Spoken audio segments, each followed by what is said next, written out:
Sud Radio, les clés d'une vie, Jacques Pessis. Sud Radio, les clés d'une vie, avec mon invité, vous avez songé à être comédien, puis vous êtes devenu journaliste, vous êtes ainsi devenu acteur d'une autre forme de spectacle, la comédie humaine. Vous la racontez dans un livre témoignage, celui d'une époque. Bonjour Jean-Pierre Elkabbach. Bonjour, merci de me recevoir. Merci d'être là, surtout parce que Les Rives de la mémoire qui sort chez Bouquin, ce sont vos mémoires, un livre absolument passionnant, où on apprend bien sûr des choses sur votre carrière et des choses sur votre vie qu'on ne connaissait pas. Et ça tombe bien parce que les clés d'une vie, c'est 4 dates de votre vie et un parcours unique en son genre. Comme ça, nous irons au-delà de la caricature classique. Oui, mais ça, c'est pas le cas ici. C'est la Sud Radio. Non, mais je veux dire, c'est l'occasion de ne pas être ma caricature. Exactement. Alors, j'ai trouvé plusieurs dates dans votre livre et ailleurs.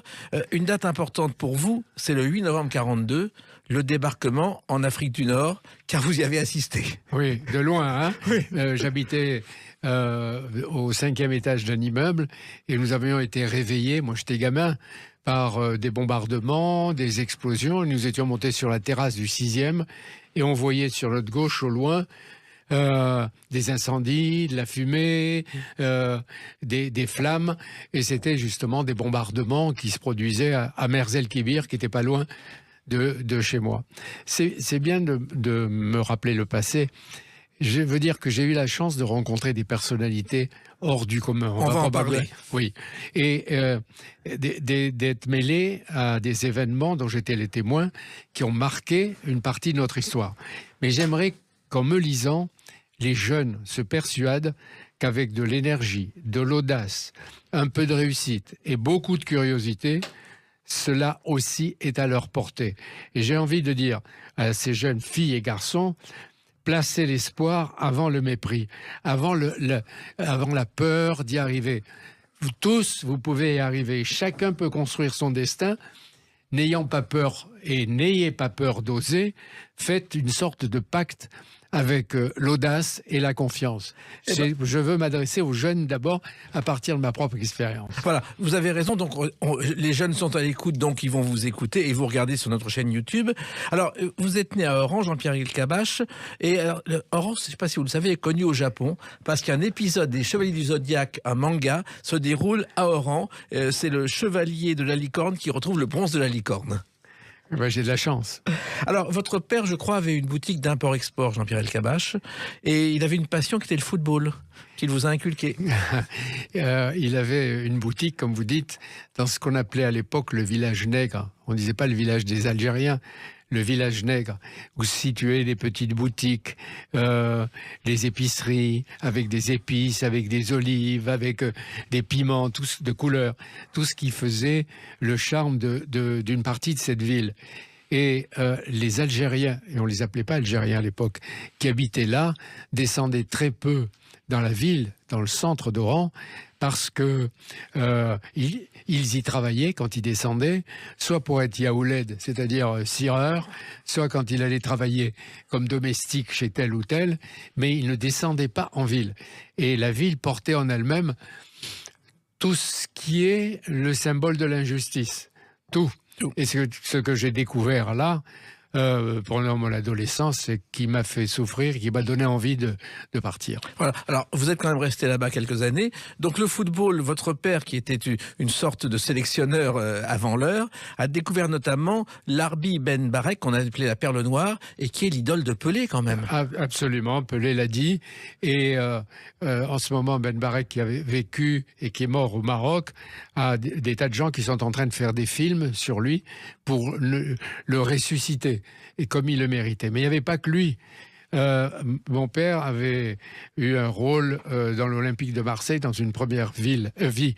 Et ensuite, à Oran, il était devenu le vice-président de l'Union sportive musulmane d'Oran, l'USMO. Et donc, toute ma vie, j'ai cohabité avec des Algériens. Et ce qui a marqué des choix, ultérieure dans ma propre vie. Alors, le monde du football, vous vous contentiez, je crois, au départ, de jouer au football, Jean-Pierre Elkabbach, dans les couloirs de l'appartement ou dans la rue? Et dans la rue, et parfois avec, comme on n'avait pas trop de sous, à partir du moment où mon père est mort, quand il était vivant, il nous apportait des ballons qui venaient de France, parce qu'il venait souvent dans ce qu'on appelait la métropole, c'est-à-dire la France. Et nous, à sa mort, on n'avait plus de sous. Alors avec les amis du quartier, on faisait des ballons avec du tissu, avec du vieux cuir, et on jouait sur l'esplanade et devant le théâtre municipal d'Oron. Oui, et d'ailleurs, à l'époque, vos copains, c'était des juifs, des musulmans, des chrétiens, ça n'avait aucune importance. Absolument, on était tous ensemble et on ne savait même pas qu'on était juifs, qu'on était cathos ou qu'on était protestants ou qu'on était musulmans. Alors, vous avez fait vos études, Jean-Pierre Elkabbach, au lycée La Mauricière, et il y a un blason qui a été devenu le blason de la ville d'Oran, et c'est monsieur Barneau, professeur au lycée, qui a créé ce blason sur la façade d'Oran, du lycée. Où est ce professeur? Ah ben, il est mort depuis des années, Oui. mais il était professeur au lycée La Mauricière. Ah ben lui, je ne le connaissais pas. Et puis, je suis content qu'on ait changé, après le départ des Français, qu'on ait changé le nom du lycée. La Mauricière était un assassin. On a préféré plutôt le lycée Pasteur. C'est le nom de mon lycée que je suis allé revoir il n'y a pas longtemps. Chaque fois que je vais à Oran, je vais retrouver les salles de classe où j'étais, celles où j'ai chahuté, celles où on m'avait mis au piquet, et celles où, avec un prof d'allemand, mon destin a commencé à changer. Car je crois que vous avez découvert les livres aussi, Jean-Pierre Elkabbach, une passion totale pour les livres. Ah ça, oui. Les livres m'ont accompagné, les livres m'ont sauvé. Je me vois très bien encore en train de lire Simone de Beauvoir, Les Mandarins, des livres de Sartre, surtout Camus, et puis un livre qui m'avait marqué de quelqu'un qui s'appelait Kravchenko, et qui portait sur les goulags, les camps, à un moment où on était tous, où la plupart des gens étaient marxistes, léninistes, staliniens, etc. Et ça me montrait un peu ce qu'était le totalitarisme et la tyrannie. Et puis il y a un enregistrement qui vous a marqué aussi, c'est Les Justes de Camus par Michel Bouquet, Maria Cazares et celui-ci. Mon oncle, infâme bricoleur, faisait en amateur des bombes atomiques. Serge Reggiani, dont vous étiez un fan absolu. Absolu, absolu. D'abord parce que je l'avais entendu dans ses disques. Michel Bouquet, effectivement, Serge Reggiani, Maria Cazares, qui jouait Les Justes, ou Caligula, ou Le Malentendu de Camus. Et je m'étais juré, en venant en France, de les rencontrer. Serge Reggiani, je l'ai rencontré beaucoup plus tard. J'ai assisté à sa première apparition à Bobino. Il était, comme on dit en américaine, en première partie de Barbara. Oui, et effectivement, en fait, Barbara l'avait repéré parce qu'il avait fait un disque sur Boris Vian. Elle lui dit, je te prends, mais avant, il faut que tu apprennes à chanter. Elle lui a donné des cours de chant avec son professeur. Elle a réussi à faire de lui un chanteur qui bouleverse à travers des textes qui sont très beaux. Et j'avais été heureux, au cours d'un de ses anniversaires, dans l'émission qui devait s'appeler Le Cercle de Minuit, d'échanger avec lui et dire toute l'admiration que je lui portais en le regardant avec une forte émotion et beaucoup aussi de pudeur, quoi. Alors, en lisant votre livre « Les rives de ma mémoire », Jean-Pierre Elkabbach, j'ai découvert une chose, c'est que votre vocation initiale, c'était la comédie. Vous vouliez être acteur. Non, j'aurais voulu être tragédien. Oui. C'est pas la même chose. Dans Athalie. Athalie ou Andromaque. Parce que mon rêve a été de jouer Oreste. Oreste qui était amoureux d'Hermione, qui était amoureuse de Pyrrhus, et Pyrrhus qui est amoureux d'Andromaque. Et Hermione demande à Oreste de tuer Pyrrhus parce qu'il ne l'aime pas. Il le tue, et elle le vide, elle le jette, et il devient fou. Et c'est toute la folie d'Oreste. Je peux en dire quelques mots que je voulais dire sur scène et que j'ai commencé un jour, encore une fois timidement, à raconter, à dire « Grâce au Dieu, mon malheur passe mon espérance. Oui, je te loue au ciel de ta persévérance. » Bon, et puis, etc., etc. Ça m'est resté. Et c'était le sentiment de proximité avec le malheureux, le vaincu. Et je croyais jouer la tragédie. Et quand j'ai fini, le prof qui m'avait regardé m'a dit « Ah, vous êtes bon, vous, mais vous devez faire du comique. » Ça m'a arrêté net. Ça m'a arrêté net. Et puis en même temps, je savais que j'aurais eu du mal à porter le péplum quand je pense que... Mais j'ai pas des mollets de tragédien, quoi. Hein. Et puis, vous avez été figurant dans cette opérette.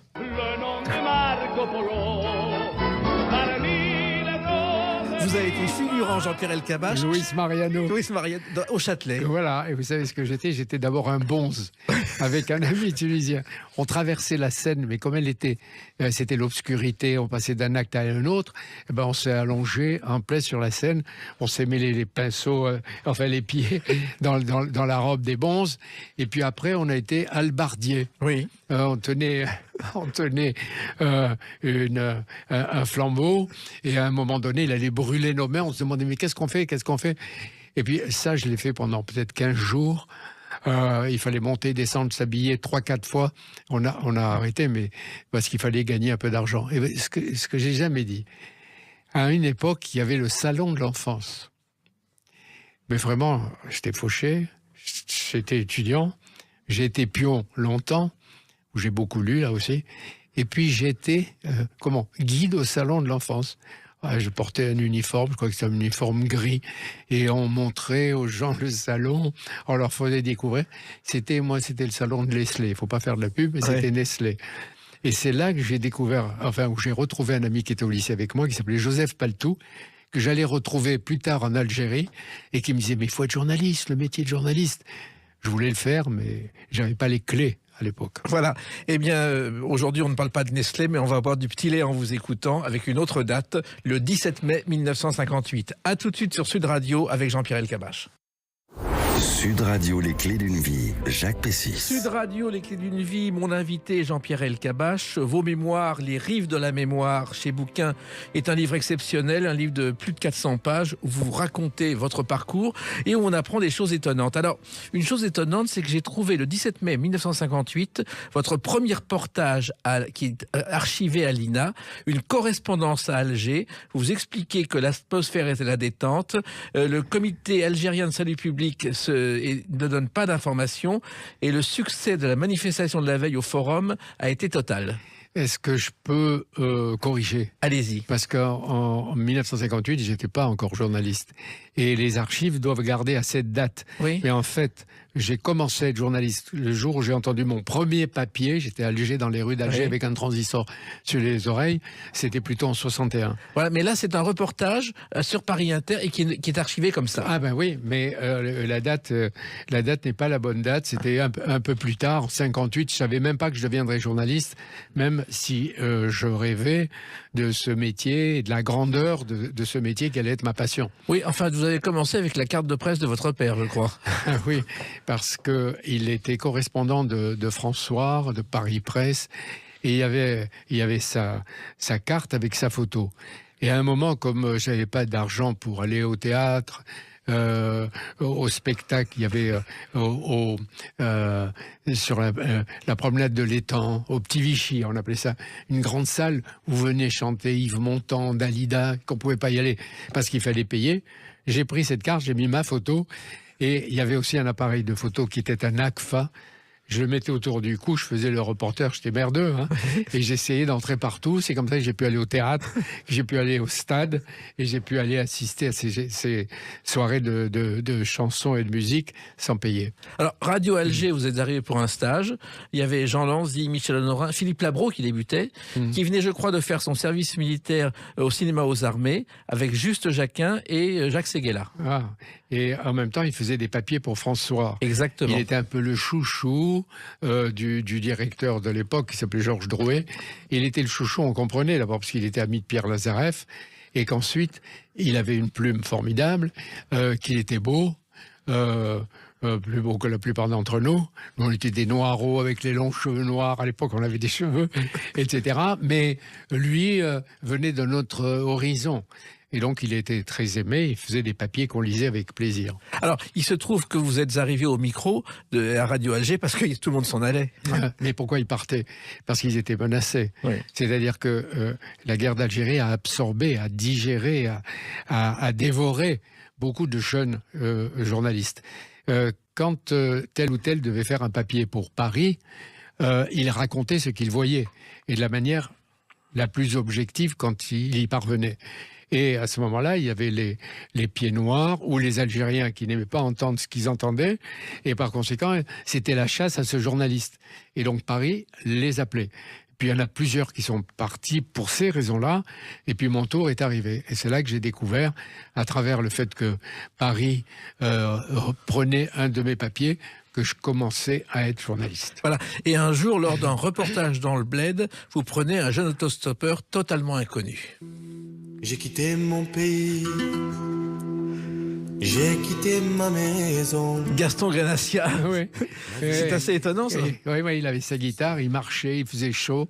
Et moi, j'étais en reportage dans la région de Constantine, dans l'Est algérien, après le putsch des généraux. Moi, j'avais fait partie de ceux qui n'étaient pas pour les putschistes et qui n'y avaient pas cru. Donc après, on m'a dit, toi là, tu as quel âge? J'ai 22 ans, 23 ans. Tu vas aller t'occuper de la station de Constantine. Et donc, au cours d'un reportage, je croise un type qui marche à la chaleur avec sa guitare sur le dos. Je l'ai pris en stop.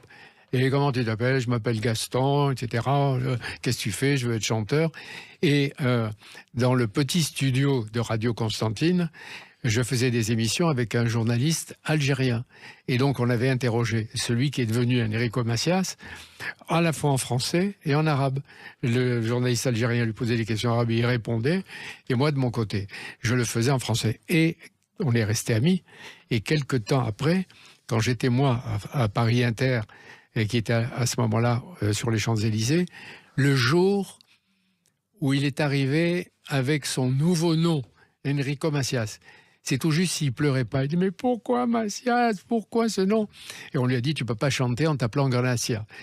Et il m'avait donné son disque, comment on dit, son 45 tours, son oui. 45 tours, et je l'avais montré à l'animateur à l'époque.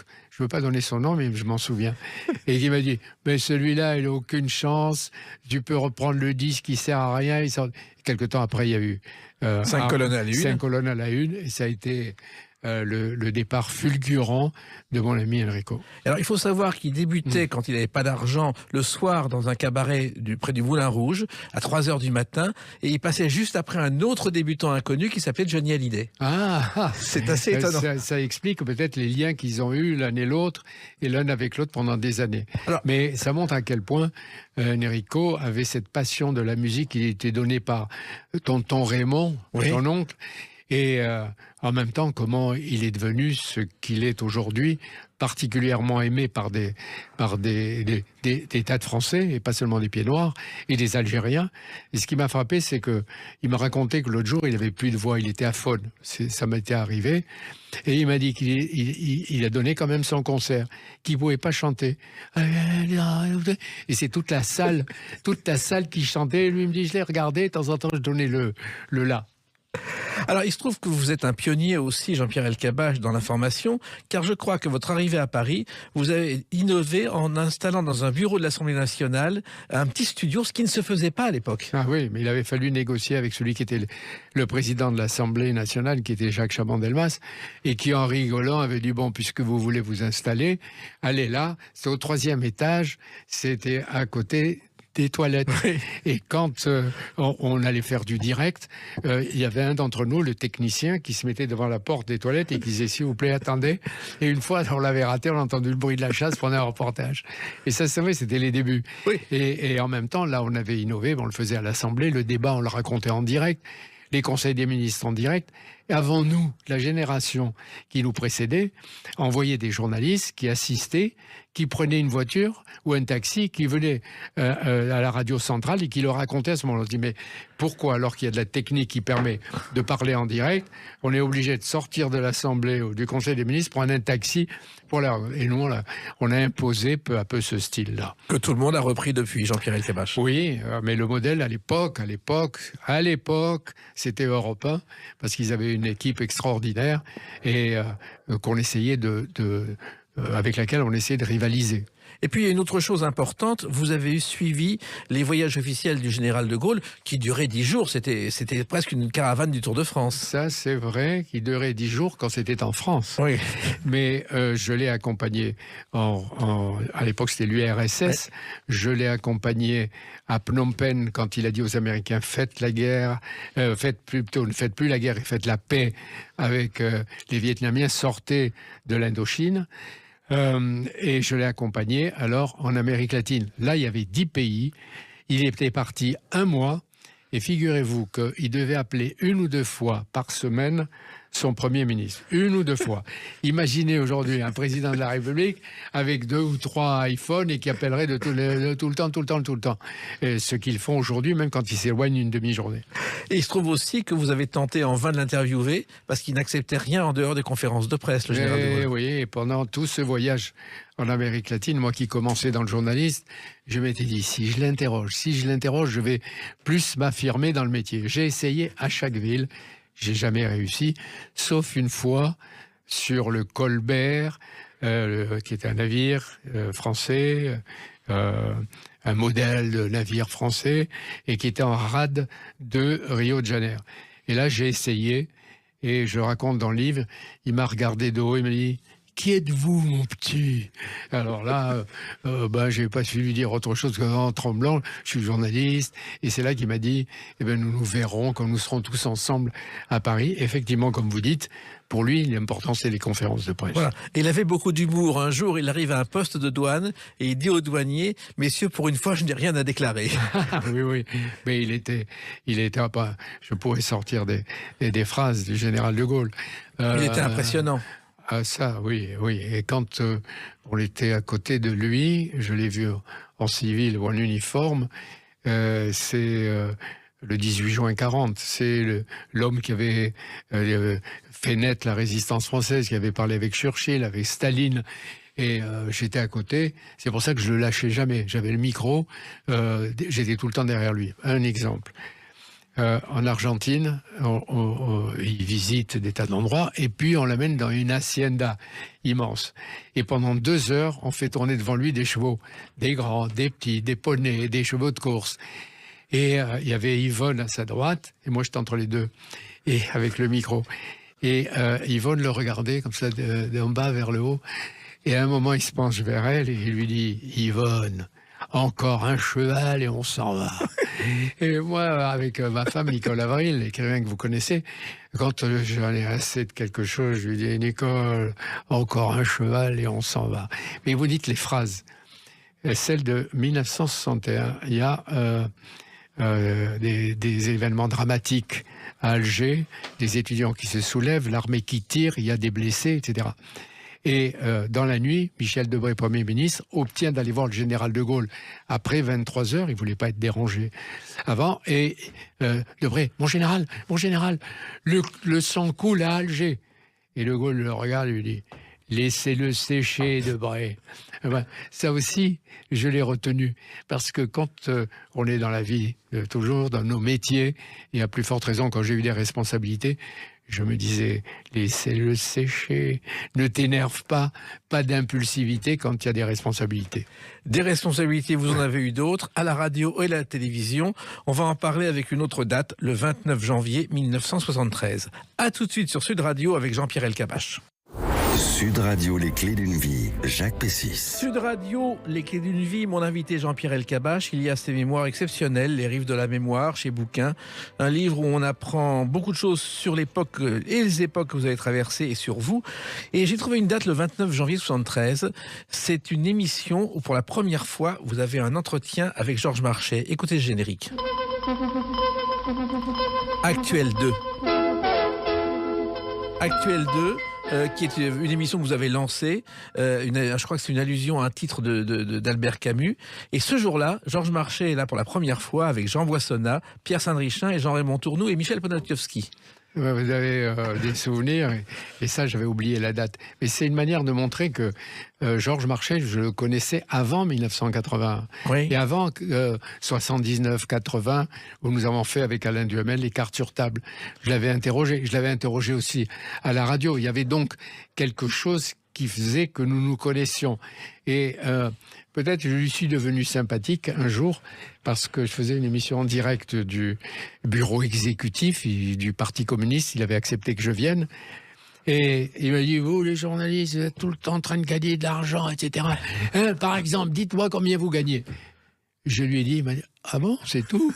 Et on commençait, donc le problème pour nous, c'était pas de toucher de l'argent, c'était de faire le métier. Et on travaillait le matin, le jour, la nuit, parce qu'on aimait ce métier. Et il a dit, ah bon, c'est tout. D'un seul coup, j'ai pas été du côté des profiteurs, mais du côté des pauvres mecs qu'il fallait plutôt aider. Et ensuite, peu à peu, nous nous sommes bien accordés. Et je peux dire, j'ai contribué à faire Marché, mais Marché a contribué à me faire moi. Voilà. Il se trouve qu'il arrivait au studio avec un petit cartable en cuir où, soi-disant, il avait des dossiers sur tout le monde. Ah oui. Et un jour, il avait sorti un papier de sa poche et il avait dit à mon ami Alain, vous voulez que je dise combien vous gagnez? Vous voulez que je vous dise? Non. Vous voulez que je dise combien vous gagnez? Après, je lui dis, mais qu'est-ce qu'il y a sur le papier? Il m'a montré, il n'y avait rien. Voilà. C'était une manière de nous faire peur. C'était un acteur, ses colères étaient théâtrales, mais il était sincère dans ses propos. Absolument sincère. Et pour l'interroger, il fallait le couper sur une respiration. Quand il était en train de finir une phrase, etc., parce que sinon, c'était des discours interminables.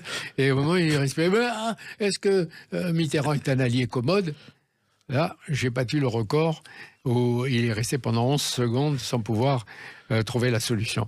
Et vous me faites penser à quelque chose à propos de la radio, etc.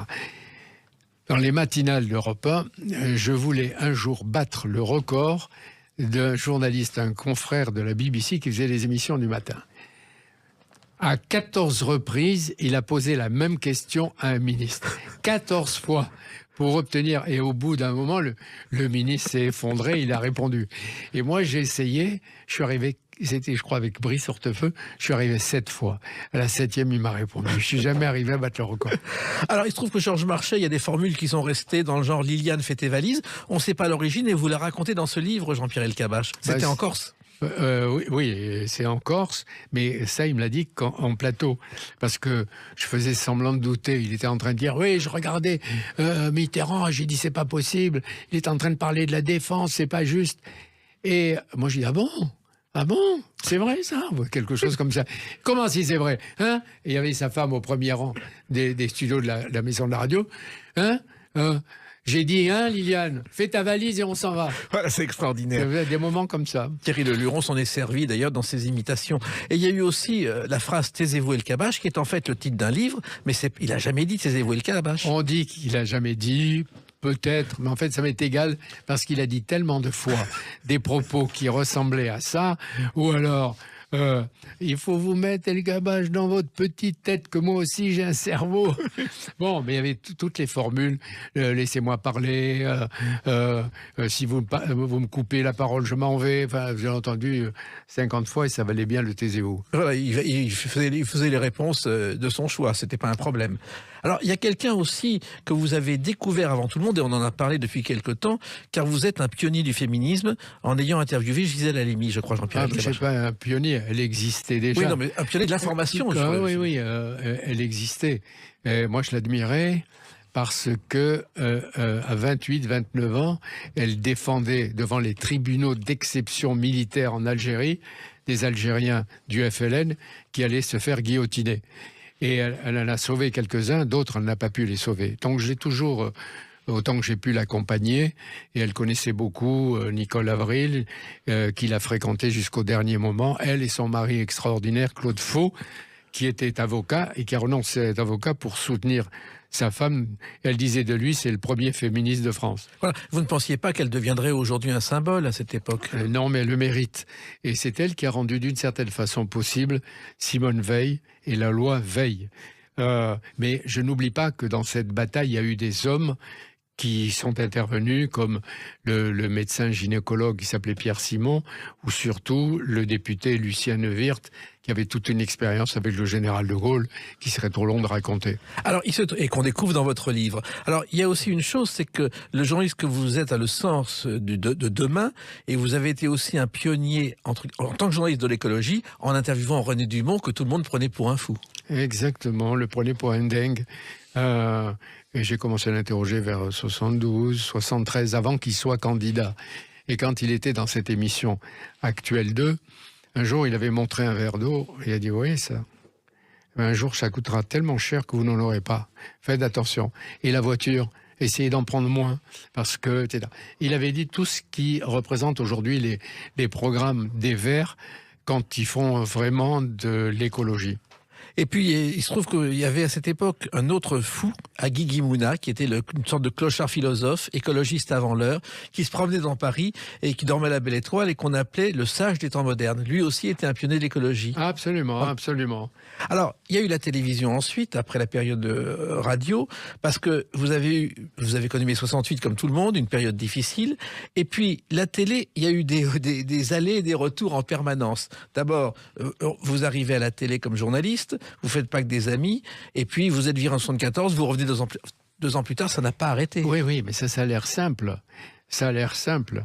Mais quand j'arrive à la télévision, à la direction de l'information sur Antenne 2, j'étais le 4e directeur en 2 ans. Oui. Et ils avaient tous foiré. Et en même temps, il y avait des bagarres et des clans, des mafias et des clans à l'intérieur. J'ai fait preuve d'une certaine autorité, je reconnais. J'ai cassé ces clans, j'ai recruté des journalistes nouveaux, j'ai fait venir des gens qui étaient avec moi à France Inter, et j'ai recruté aussi beaucoup de femmes. Et parmi les journalistes que j'avais fait venir, j'avais appelé Alain Gillot-Pétré. Oui. Et avec lui, il avait une passion. D'abord, c'était les livres. Donc, tous les soirs à 23h, dans un journal télévisé, il y avait tous les jours, samedi et dimanche compris, il y avait un livre traité. Et un jour, Gillot-Pétré m'a dit, je veux aller m'occuper de ma deuxième passion, c'était les ouragans, les tornades, etc. Il est parti 6 mois, et quand il est revenu, son poste avait été pris par quelqu'un d'autre, et nous lui avons appris à faire ce qu'il a fait, la météo, et qu'il a rendu célèbre. Il voulait pas, il pensait d'abord que c'était un déclassement professionnel, et ensuite il a imposé la météo. Aujourd'hui, il y a des écoles de la météo pour former des journalistes, qui sont d'ailleurs excellents, et il y a même la publicité qui est devenue une ressource commerciale et financière formidable pour les chaînes de télé. Vous avez remarqué, il y a de la pub, la météo et de la pub, c'est de l'argent. Alors, il y a aussi quelqu'un qui vous doit beaucoup, c'est un certain PPDA, je crois, Jean-Pierre Elkabbach. Oh, il me doit beaucoup. Il était là, je l'ai nommé pour qu'il fasse le journal 5 jours par semaine, parce qu'en face, il y avait celui qui faisait la loi, qui était Roger Gicquel. Oui. Et excellent journaliste, une présence formidable, un charisme inouï. Et il était pendant des années le roi. Et donc il fallait non pas nommer des gens en fonction des clans ou des syndicats, mais nommer un journaliste. C'est lui qui faisait ça. Et j'avais demandé à Léon Zitrone de faire les week-ends à l'époque. Eh ben, on voit ce que PPDA a fait ensuite. Ah oui, mais à ce moment-là, non. C'était un journaliste sérieux. Et je regrette ce qui lui est arrivé, ce qu'il a fait. Alors, il se trouve que il y a eu le journal télévisé, mais il y a eu aussi Carte sur table. Et Carte sur table, c'était, je crois que le titre, c'était le titre d'un roman d'Agatha Christie. D'abord, écoutons le générique. Ça aussi, ça a été une émission célèbre que la télévision vous doit, Jean-Pierre Elkabbach. Oui, avec Alain Duhamel. Quand j'entends le générique, j'ai encore la trouille. Vous voyez, d'un seul coup, parce que on a eu des émotions à ce moment-là. Vraiment? Ah oui, ça dépend des interlocuteurs. Chirac aimait beaucoup Alain Duhamel et moi moins à cette époque. Après, on s'est réconciliés, etc. Et il m'a laissé un jour KO pendant un quart d'heure. J'étais dans l'émission, chaque fois que j'ouvrais la bouche, il me dit mais il comprend rien celui-là. Baptisez-vous, vous comprenez rien. Et je dis, mais comment je fais? Je m'en vais, je suis ridicule devant ma mère, ma femme, ma fille, qu'est-ce que je fais? Et au bout d'un quart d'heure, on est revenu. Duhamel a reçu aussi une baffe, et puis peu à peu, mais c'était très dur. Et on a découvert après que si Jacques Chirac était dur avec la presse, si il avait cette méfiance, mais en même temps, il doutait tellement de lui-même, il avait tellement peur de la presse, qu'il faisait payer à la presse sa propre peur. Alors, vous êtes devenu président de France Télévisions pendant quelques années, et là, vous avez innové, parce que la télévision numérique par satellite, c'est vous. Les premières évolutions des images filmées à la radio, ensuite, c'est vous. Le podcast, c'est vous. Vous êtes un pionnier aussi du monde d'aujourd'hui. J'ose pas le dire, mais ce qui m'a interrogé et intéressé, vous mettez le doigt là-dessus, c'est toujours l'avenir. C'est pas me contenter de traiter le sujet du jour, un tel a dit, l'autre lui a répondu, etc. On n'en finit pas. J'avais un principe dans ma tête, je l'ai été fabriqué tout seul, c'est de me dire, dans 5 ans ou 10 ans, si des historiens regardent ou écoutent ce que nous avons fait, est-ce que nous avons collé aux vrais problèmes de notre temps, ou est-ce que nous avons anticipé, nous avons peut-être imaginé qu'il allait se passer quelque chose après ce qui se passe en profondeur tout le temps dans une société. Et donc moi, ce qui m'intéressait, c'est l'avenir, c'est comme aujourd'hui. Et c'est pour ça que je dis le passé. Le passé, je raconte à travers mon témoignage personnel, et au-delà de mon aventure, c'est comment j'ai rencontré ce qui est devenu la grande histoire. Même des petits faits que je vivais à l'époque et que je considérais comme petits, avec la distance, ils ont pris une dimension formidable, une dimension d'histoire. Et à tout moment, j'ai essayé, comme aujourd'hui, de faire en sorte que le passé prépare l'avenir, qu'il explique peut-être le présent, qu'il éclaire le présent, mais en même temps qu'il nous permette d'anticiper. Et aujourd'hui, c'est la même chose. Aujourd'hui, je m'intéresse, si vous me demandez, je peux vous dire à quoi je m'intéresse, mais pas seulement aux petits débats quotidiens. Et bien, vous avez oublié de citer le moment où, en 81, on m'a vidé. Ah, mais on va en parler, ça. Je vais vite. On va en parler tout à l'heure. Non, on va parler non, moi, il y a une chose, c'est qu'on vous a toujours caricaturé avec une phrase « osons », et cette phrase, finalement, vous l'avez prononcée une fois le jour de votre premier discours à France Télévisions. Mais c'est pas une caricature, ça. Ça, finalement, j'en suis fier. Beaucoup de jeunes, quand ils me croisaient, ils ne savaient même pas qui j'étais, ni mon nom, mais ils avaient vu la caricature sur Canal. Et ils me disaient « Monsieur Ozon ». Et d'abord, ça me vexait. Je disais « Monsieur Ozon, je suis plus que ça, j'ai un nom ». Et puis je me suis dit « Tu te rends compte ?» J'ai dit « Monsieur le Peureux, Monsieur le Timoré ». J'aurais moins aimé. J'étais assez fier. Donc c'était pas une caricature. J'assume, parce que toute ma vie, c'est effectivement, je mise sur l'audace, une certaine façon sur le culot, et en même temps, oser. Et il y a une très belle phrase de Shimon Peres qui m'avait dit, que j'ai retrouvé dans un de ses livres. Il dit aux jeunes, aujourd'hui et demain, soyez prudents, osez. Voilà. Osez. Et alors, comment s'est fait le osons? J'étais tout seul. J'avais pas de cabinet. J'étais le président. J'avais la trouille de ce que ça représentait, 10 000 personnes dans l'entreprise, etc. Et je devais m'adresser pour les vœux et dire en même temps la stratégie ou la ligne. Tout le monde ne pensait qu'à TF1 qui écrasait le service public. Et en montant à la tribune comme ça, avec mon papier que j'avais fait, je me dis, merde, je vais leur dire, oser. Et à un moment, j'ai dit, mais si je dis oser, c'est eux qui vont oser. C'est moi aussi qui vais oser. Donc, osons tous ensemble. Et on a dit, mais je savais pas qu'il y avait les caméras de Canal. Et à partir de là, hop, c'est parti. Osons. Vous le racontez dans ce livre dont on va parler à travers une autre date, le 3 novembre 2022. À tout de suite sur Sud Radio avec Jean-Pierre Elkabbach. Sud Radio, les clés d'une vie, Jacques Pessis. Sud Radio, les clés d'une vie, mon invité Jean-Pierre Elkabbach. Alors, votre passé, votre présent et votre avenir, vous l'évoquez dans ce livre, Les Rives de la mémoire, chez Bouquin, sorti le 3 novembre 2022. Alors, pourquoi ces mémoires aujourd'hui? Qu'est-ce qui vous a donné envie de faire ce livre, Jean-Pierre Elkabbach? J'ai longtemps hésité, puis je me suis dit, pourquoi pas me mettre devant moi-même et essayer de voir ce que j'ai fait d'une vie. J'ai essayé, moi aussi, de donner un sens à la vie, à la mienne, et en même temps, peut-être de laisser quelques petits, comme le petit poussé, des petites traces. Oui, puis je me suis dit, au fond, je peux témoigner, puisque j'ai rencontré la plupart des grands leaders du monde. J'ai rencontré Sadat après sa défaite de la guerre qu'il avait déclenchée, puis le jour où il a demandé à discuter avec les Israéliens à la Knesset.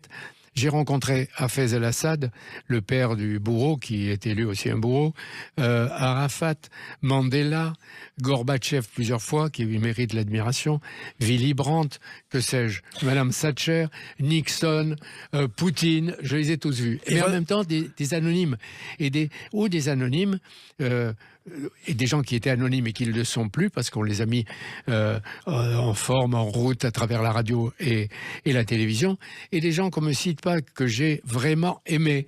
Daniel Cordier, le secrétaire personnel de Jean Moulin, jusqu'au bout, je l'ai connu pendant 30-35 ans, Audrey Hepburn, Monseigneur Lustiger, le grand rabbin Corsia, et par exemple Raymond DeVos. Je sais que vous aimez beaucoup Raymond DeVos, et merci de la biographie, mais DeVos faisait partie en quelque sorte de ma mascotte. On se connaissait.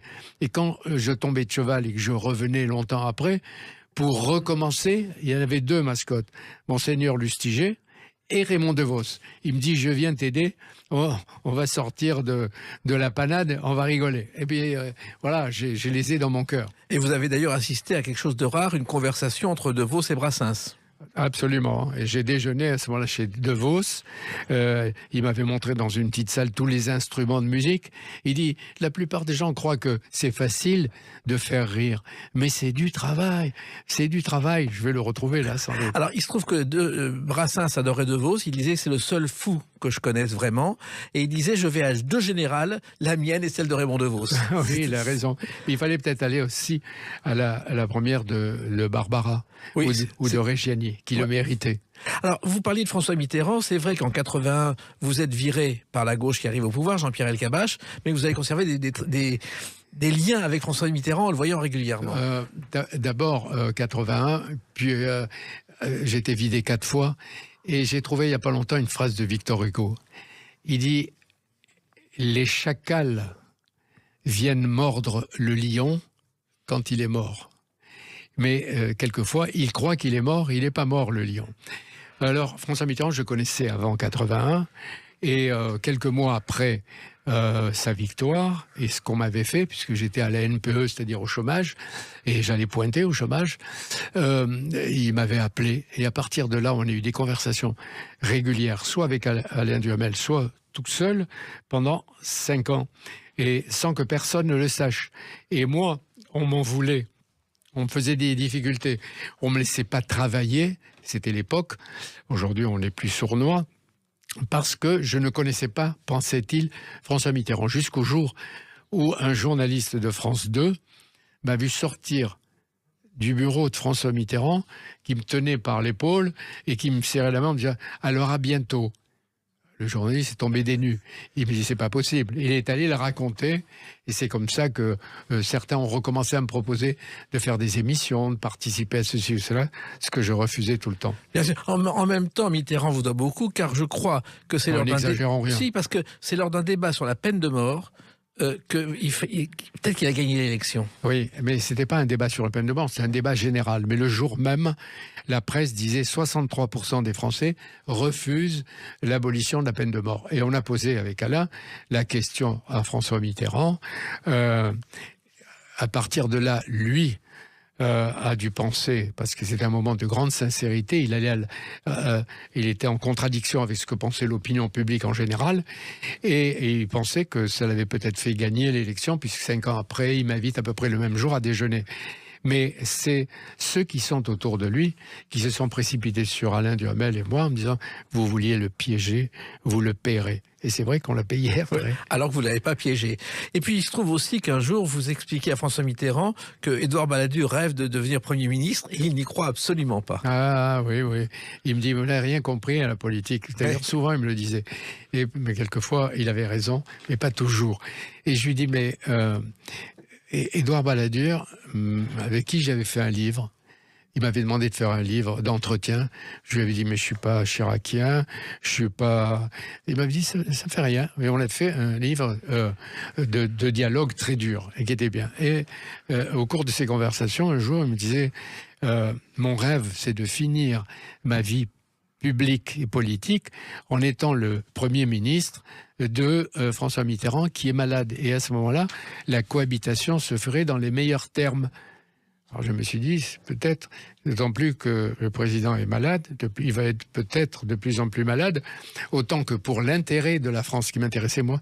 C'est vrai, moi qui viens de la Méditerranée, c'était la France. J'ai une haute idée de la France, que j'aime quand elle est grande et quand elle rayonne. Bon, je me disais, ça va peut-être, ils vont peut-être s'entendre.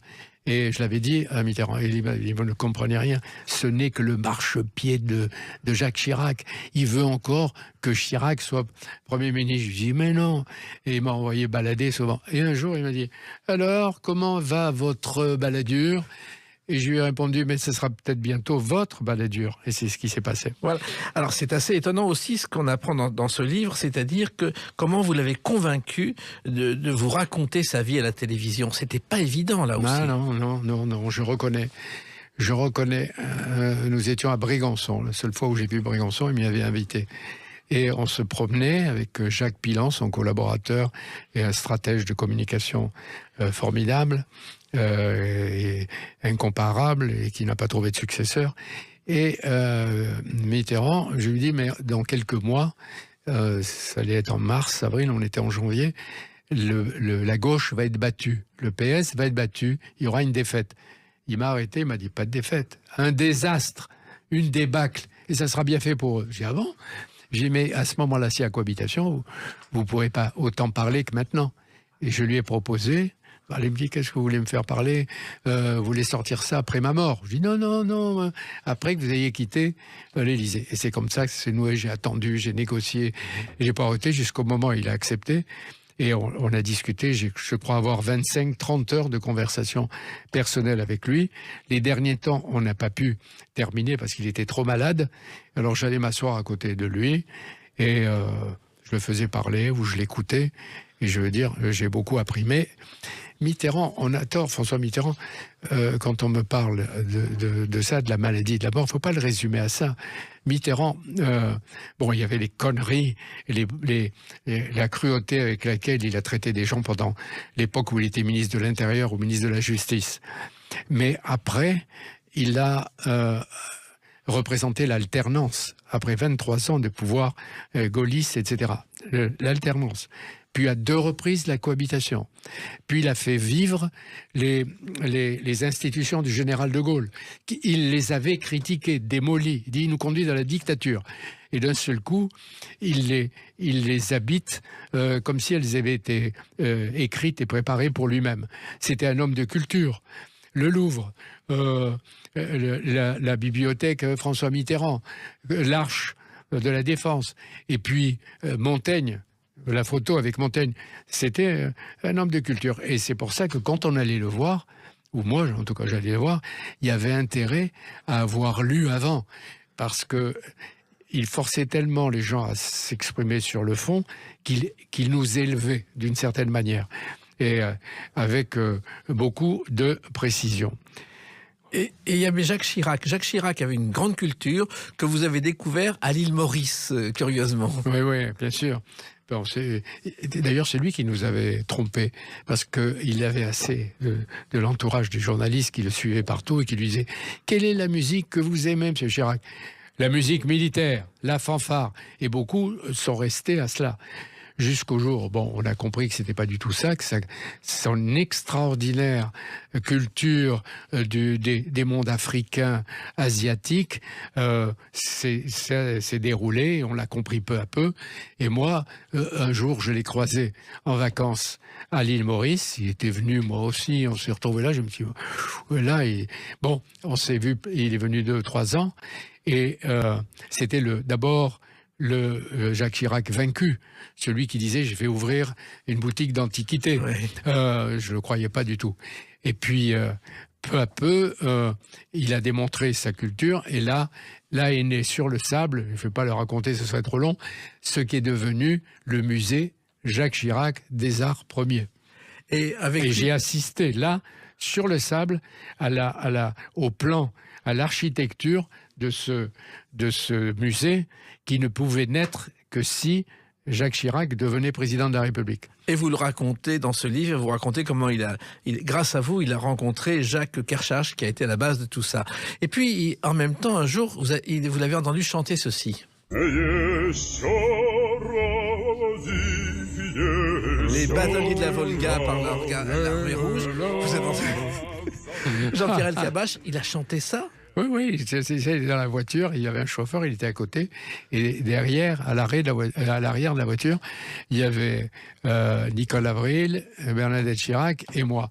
Et je l'entendais chanter, et il disait à Nicole Avril, « Allez Nicole, chantons les bâtonniers de la Volga !» Je me dis, c'est pas possible, celui-là, il m'aurait tué il y a quelque temps, et je l'entends comme ça déconner et chanter. Et c'était ça, il était tout à fait simple, drôle, et il se baignait jamais.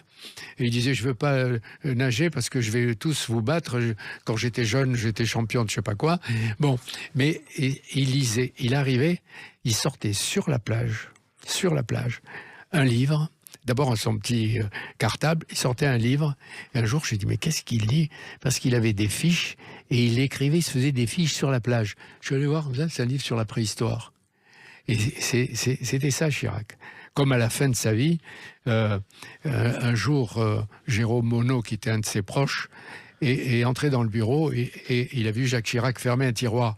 Il lui a dit, c'est Jérôme Monod qui me l'a raconté, mais Jacques, qu'est-ce que vous mettez dans ce tiroir et que vous ne voulez pas montrer? Et Chirac a sorti ce qu'il lisait, c'était des poèmes japonais. Alors, vous évoquez dans ce livre, et vous en avez parlé tout à l'heure, quelqu'un qui vous a aidé dans les moments les plus difficiles, et je pense que vous auriez pu ne pas les surmonter sans elle, c'est votre femme Nicole Avril. Ah ben, elle a été indispensable depuis que je l'ai connue, depuis que je la connais. Elle a été tout au long de ma vie, aujourd'hui, hier, avant-hier, indispensable. Elle était à côté de moi, et je dis quelquefois, moi c'est elle et elle c'est elle, parce que elle existe. D'abord, c'est un écrivain que j'ai vu travailler, j'ai vu les unes de magazines sur elle, j'ai vu en même temps ce que c'est que la popularité, et en même temps une sorte de distance qu'elle prend avec ce qui nous anime souvent. Et elle a été présente quand j'ai reçu des coups, elle a été présente quand j'étais président de France Télévisions, c'est la période qu'elle a le moins aimée. Elle a été présente quand j'étais malade il y a quelque temps, et je vais dire, pour résumer, heureusement qu'elle est là. Ah, et heureusement que vous avez écrit ce livre, parce que on serait sans cela passé à côté d'une tranche d'histoire importante. Les rives de la mémoire, c'est chez Bouquin, et continuez ainsi, Jean-Pierre Elkabbach, que vous n'allez pas vous arrêter comme ça, non? Non, je n'arrêterai pas, surtout que nous vivons une époque extraordinaire de transformation. Oui. Le monde, la France sont en train de se transformer. On répète sans arrêt, par exemple, que Macron n'a pas de majorité, qu'il a une majorité relative. Mais le général de Gaulle avait dit un jour à Alain Perfit, si nous n'avons pas de majorité à l'Assemblée nationale, eh bien nous nous en passerons. Cette constitution de 58 a été faite pour gouverner sans majorité, alors qu'aujourd'hui on dit... Et puis il y a une phrase aussi qui me revient souvent du général de Gaulle, et qui peut s'appliquer aujourd'hui, je la cite, « La médiocrité des gouvernants fait la puissance des partis et l'impuissance des États. » On est en plein dedans. Mais il ne faut pas oublier que c'est un monde de transformation, les techniques, etc., l'espace, la vie sous-marine, les guerres qui peuvent avoir lieu sous les mers, et dans l'Europe, on l'a vu, et la militarisation de l'espace, en fait, tout est en train de se transformer sous nos yeux, les problèmes de l'énergie, du climat, et je ne sais pas si tout le monde est conscient de cela. Et on est dans le 21e siècle, et même beaucoup de politiques sont restés dans le 20e, pour pas dire dans le 19e, alors qu'on devrait faire de la pédagogie et expliquer aux Français ce vers quoi nous allons, donner le cap des années 2030, par exemple, ou 2040, et en même temps ne pas nous gouverner avec la peur, nous l'expliquer en rappelant que dans les plus grandes crises, l'homme a toujours su inventer les solutions positives et des solutions adaptées à la transformation. Vous êtes la voix de l'avenir et en même temps celle du passé à travers ce livre, Les Rives de la Mémoire, chez Bouquin, que je recommande à celles et ceux qui nous écoutent. Je sais que vous n'aimez pas réécouter les interviews. En tout cas, j'espère que ceux et celles qui nous ont écoutés aujourd'hui liront ce livre, Jean-Pierre Elkabbach. Merci de m'avoir reçu. Les Clés d'une vie, c'est terminé pour aujourd'hui. On se retrouve bientôt. Restez fidèles à l'écoute de Sud Radio.